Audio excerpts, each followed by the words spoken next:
Okay, I'm gonna look at this video here, pointing the camera at the screen again. This is how much YouTube paid my small channel in 2025 by Retirement Survival. And I've watched a few seconds of this already, but we'll go into it right now. Good morning, welcome to my channel. If you're new here, my name is Larry. Today I'm going to talk about how much YouTube paid me for my small channel in 2025. Small channel. First of all, I want to thank... Let's pause for a moment and look. Okay, so Retirement Survival has about 18,000 subscribers. So, and this is very early 2026. This is January 8th, 2026. I'm filming this.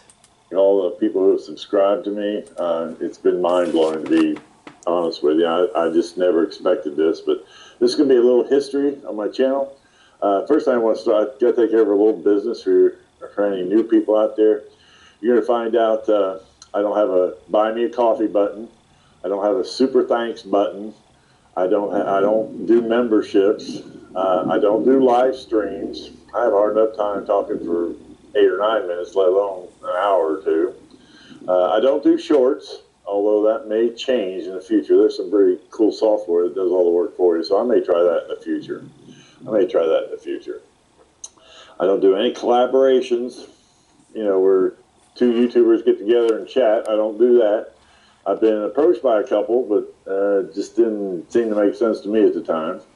And that's about it. I don't use a teleprompter. I don't edit. So you're going to find all this stuff out. I started on the 4th of July last year. I was thinking about it for some time, and one of my granddaughters and their family was over at the house for 4th of July, and I told her I was thinking about it. She said, "Well, Pops, I can help you set it up." So, or she was 17 at the time, and she helped me set it up. Well, I guess she was 18.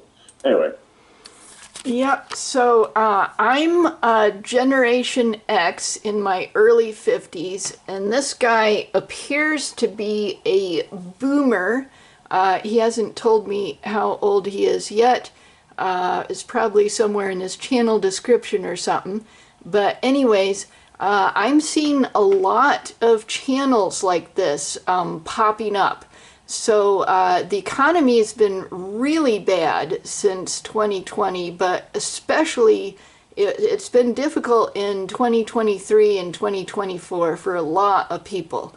And I'm seeing a lot of boomers and I think even a few older than boomers, the silent generation, popping up with these YouTube channels, these I'm retired, but I need a side gig, in order to make some extra money, because it's the inflation has gotten so bad that and property taxes, even if you own your own home and stuff, that a lot of retired people they just really need a side gig, and YouTube or other forms of streaming are one of the things that can do that.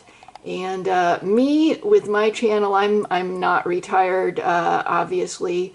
Early 50s. I've got a retail job right now. I've had a lot of different jobs, and I'm not well off, not by any means, but I'm not hurting real bad either. I'm at a point where my expenses keep going up. And I've cut out as many things as I thought I really could, but still there were a couple of years there when my property taxes jumped about 40% one year and 20% the next year, and it was really hard to deal with that, even with a paid off house and low debt. So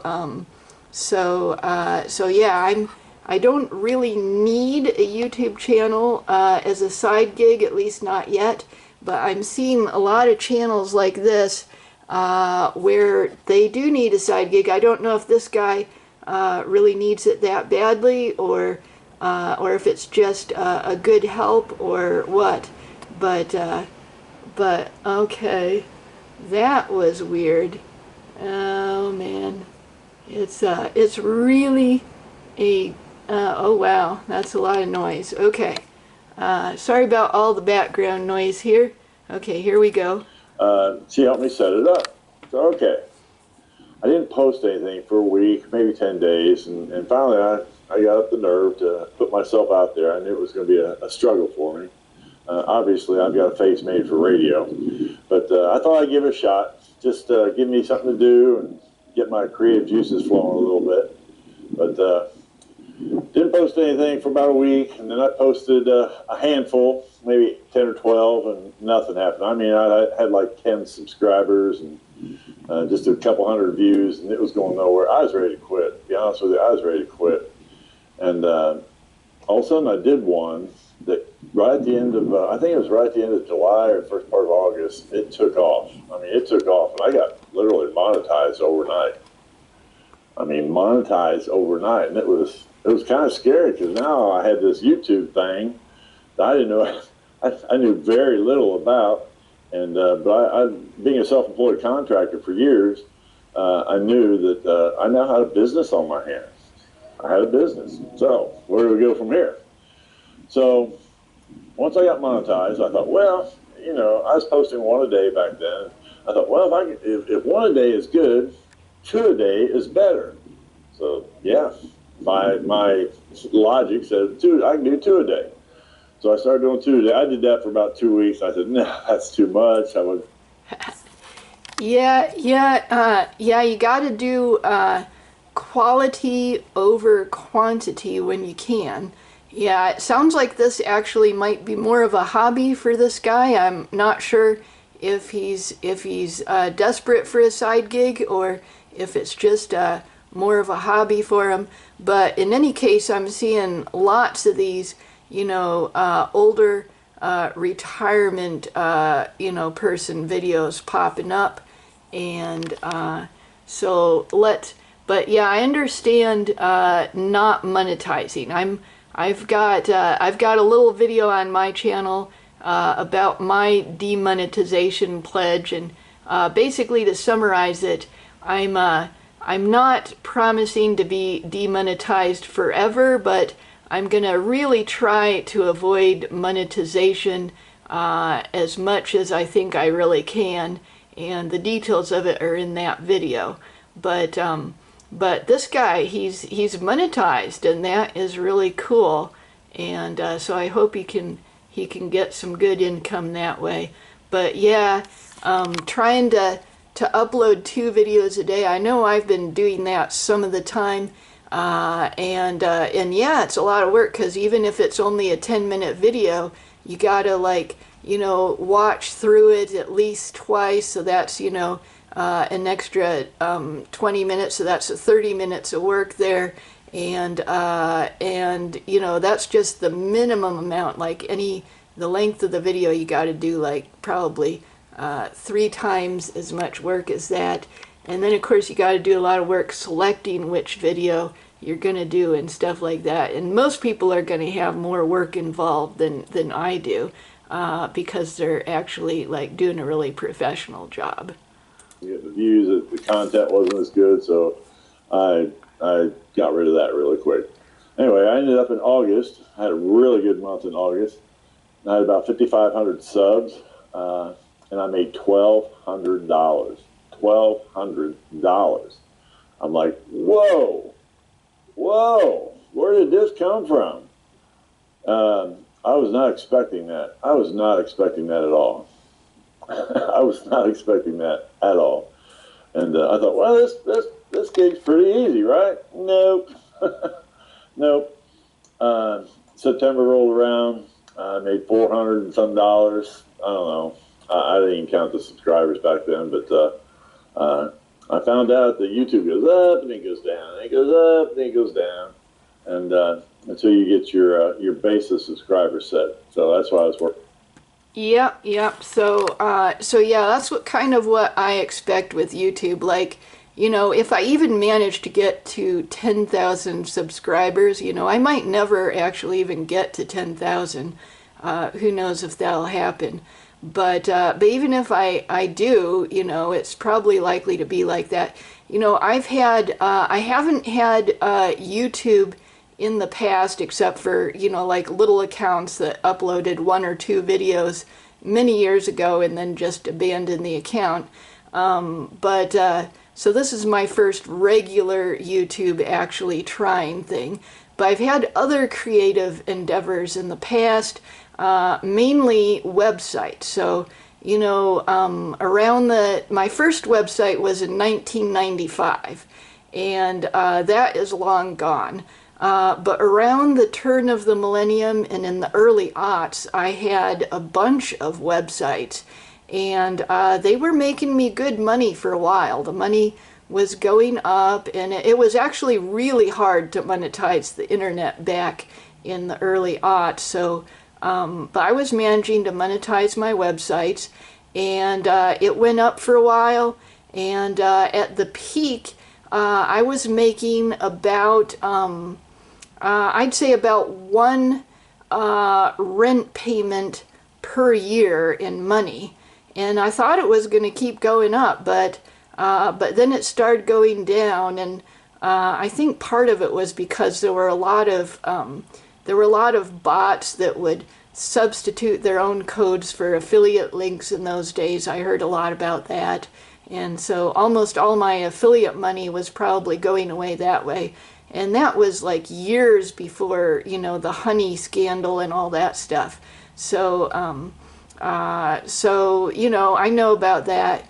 And then, there was a self-published book that I also had, around 20 years ago. And that, it seemed to take off at first. And, I actually made somewhere around $1,000 from it, and I did not spend very much on publishing it, although I did spend some. And then that went down, and so I know there's a lot of creative endeavors that you basically you don't make minimum wage on them. You do better just working at a minimum wage job than working at them. But they can be a lot of fun. And they go up for a while, and then they go down. So I've been through this before, and that's kind of what I expect with my YouTube channel, that maybe it'll go up for a while, and maybe I'll be able to make, one property tax payment a year, because now I've got property taxes instead of rent, and maybe I'll be able to make 1 month's worth of property tax payment off of it. And that'll be the peak, and then after that it'll go down. So that's kind of like the kind of thing that I expect from it. But I'm going to try really hard to not monetize for as long as possible, because I don't like the monetization things, expectations and burdens that come with that. So let's keep watching this guy. Working on. So in October, I made about $768, which I thought was pretty good. YouTube's always a month behind their payment. Of course, I was used to that as a contractor. We did a lot of commercial work, so I'd do the work today and get paid in 30 days. So that wasn't a big thing to me. But I made $768. I thought, it's not life altering, but it is bill paying money. So I continued. Ended up. Yeah, that's some good bill paying money. 8,000 subscribers. So I was thrilled. I was really happy. Now November rolled around, and I crossed the 10,000 barrier of subscribers, which is pretty good. Only about, depending on what stats you read, only 3 to 6% of YouTube channels ever reach 10,000 subscribers. Yeah, see, I'm pretty unlikely to reach 10,000 myself, but I might reach 10,000. So I was pretty happy. I thought, well, I'm kind of on my way. Now, December was very much a learning experience for Mr. Larry here. I started out normal. I'm kind of a tortoise in the hare type of person. I'm slow and steady, and I like the slow and steady work. Like December, a lot of more people will be like scrolling during the holidays. I did turn over. People are off work and scrolling. But there's a period there for about a week, 10 days, because I track this stuff, and YouTube lets you track a lot of things also. I did what I call flatlined. I mean, I was getting no views. I mean, I was getting a couple thousand views. I was getting, I was maybe 5, maybe 10 subscribers. I thought something is going on here. Something is going on. Now, looking back, I could blame the algorithm, but I don't, because I look back to my content and it really wasn't resonating. It really wasn't that good. So towards the end of the month, right towards the end of the month, I said, okay, I got to kick this horse in the side a little bit. And I posted some videos and they just absolutely took off. I did one on boomer bashing and I forget a couple other ones. And December is looking really good. I made, let's see, what did I make? $512 for the month of December. But towards the end of December, it was really taking off. And here in January, I mean, it's what, the 6th, 5th, 6th, 7th, 8th? I don't know when I'm going to post this. But I put a couple videos on there. I woke up this morning, had 40,000 views. I never got 40,000 views for a month, hardly. Oh, wow. And one day I got 40,000 He must have made some really good videos, yeah.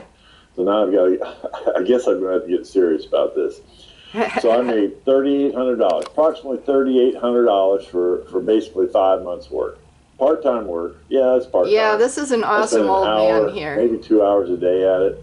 Although the last couple of days answering a lot of comments, I spent probably 4, 5, 6 hours on it, just answering comments and talking to people. Now, did that money change my life? No, it did not change my life at all. But it certainly eased the pain a little bit, the little things. But here's what I've learned so far. The number of subscribers really has very little to do with how much money you earn. It has very little to do with it. I've had months where I've had months where it'll go up and down a lot. Didn't make any money. And I've also had months where I had very few views, but they were watched for the duration, and I made some pretty decent money. So the subs does not equal money. Number of views doesn't either. It just doesn't. Probably need to get some endorsements and sponsorships to make the real money. But I've learned I don't know. I don't want to do that myself because so many of them are scummy. Stay in my lane, so to speak. I don't know. Speak to the retired crowd. I think I got off track on a few videos, and I think that hurt me a little bit. But January is looking phenomenal. Yeah. I think.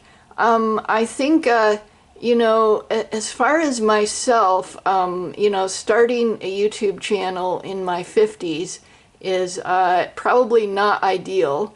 And also at a time when the YouTube landscape is changing so fast, we don't know how the rules are changing and the moderation is changing, and it's getting harder and harder to make money directly off of YouTube. It's like more has to be, through sponsorships or other types of monetization.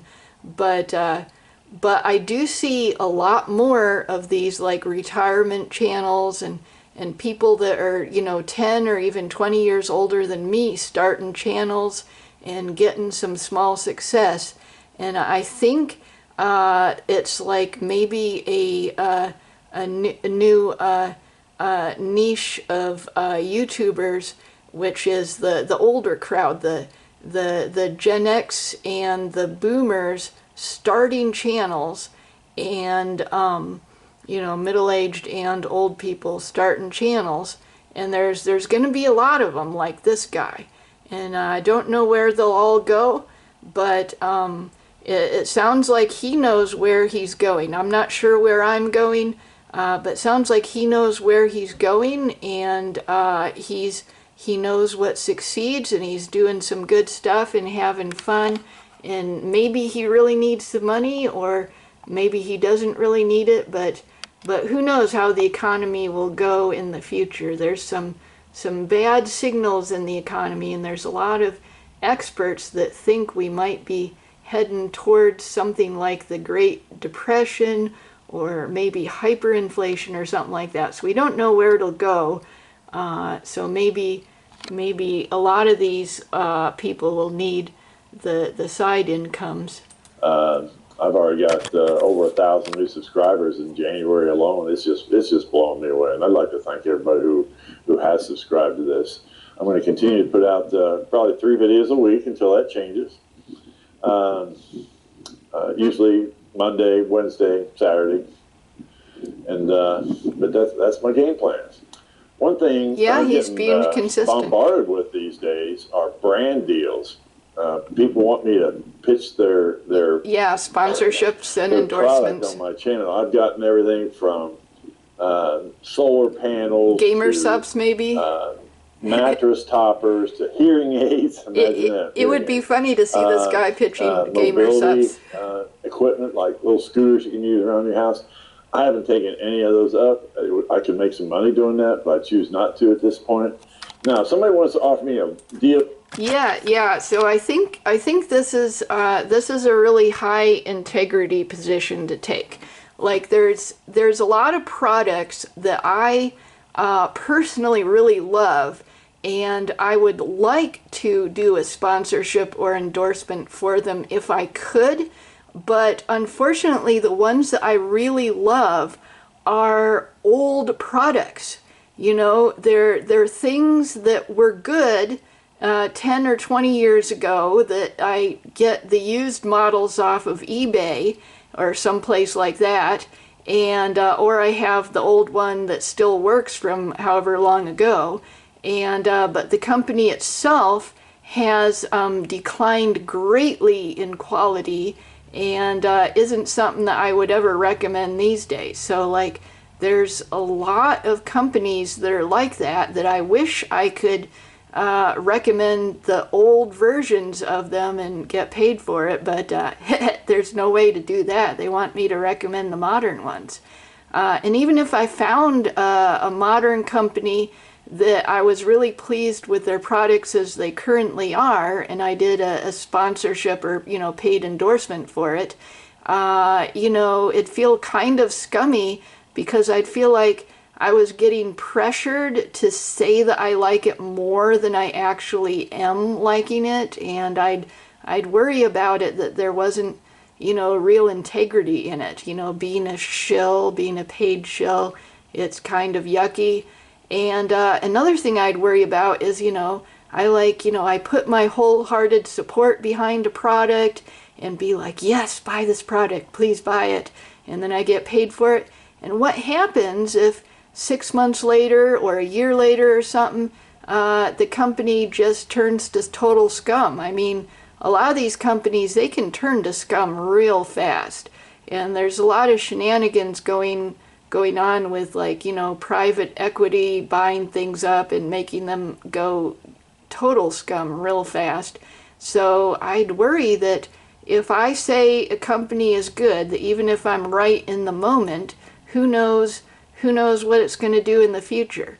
So that's and it could happen real fast too. Like maybe I say it's great and a couple weeks later it's gone scummy, you know, or maybe there's something I didn't know about it that I discover, oh, it was scummy all along, I just didn't know it was. So there's a lot of that stuff that you know, I really do not want to do endorsements or sponsorships, and if I would do them, I'd probably want to put a ton of disclaimers on them. You know, I mean, not just the legally required disclaimers that, you know, where you got to say, hey, I was paid to say this. I mean, of course I'd do that because that's the law, but I mean going even above and beyond that, like, you know, just because I like this product this day, it doesn't mean that it'll be a good product next week. It doesn't mean it's right for you just because it's right for me. I'd really want to put a ton of disclaimers on it like that, but I don't think sponsors would ever agree to that. They'd be like, no, don't say that. That's naughty. You won't get paid if you say that. So I'm pretty sure they'd do something like that. So yeah, I really admire this guy's integrity in doing that. But I can also understand that sometimes people get desperate and they really need the money, and they take the sponsorship that's a little bit shady, but maybe they convince themselves it's not shady. And I think if we're facing a big economic downturn like we might be, you know, in a year or two, we'll see more and more people getting desperate enough to take the at least slightly scummy sponsorships, and maybe even the real scummy ones. So let's listen to this guy some more. We've got just about 30-40 seconds left on his video, so let's look at him. On a really good e-bike, I might do that. I might do that at some point. It'd be a one-off video, but I might do that. But until then, I'm not going to do any of that. So that's where I am. And where do I go from here? Just keep putting out the content. That's all I know to do. Keep doing what I'm doing. But I'd like to thank everybody for subscribing. Thanks for tuning in on this one particular video, because I know everybody's always curious as what YouTubers actually make. If you got anything out of this, like, share, subscribe. And until we meet again, I'm going to continue to press on towards that goal. Okay, well, this looks like a cool guy. So let me go. We'll scroll down and we will subscribe. We'll give it a thumbs up and then we will subscribe to this dude. So he is Retirement Survival. Let's pop over to his channel and see what he's got. Okay, so he's got a lot of videos. Look like oh, he's got a wife, and let's see, he's got a bunch of different locations where he films his videos. Okay, so that is what he is doing there. And let's see about more about this channel. Okay, there we go. And that's him. Okay, so let's take a look at Tuxedo Girl. Yeah, let's take a look at Tuxedo Girl. Oh yeah, Tuxedo Girl. She's been fighting with the other kitties the past few days, and she's gotten a few bites. Poor girl. I don't know, are you starting it or are they starting it? I don't know why you guys are fighting, but you need to calm down. Yes, you need to calm down. Yeah, you go kitty. You go kitty. We love Tuxedo Girl, yes.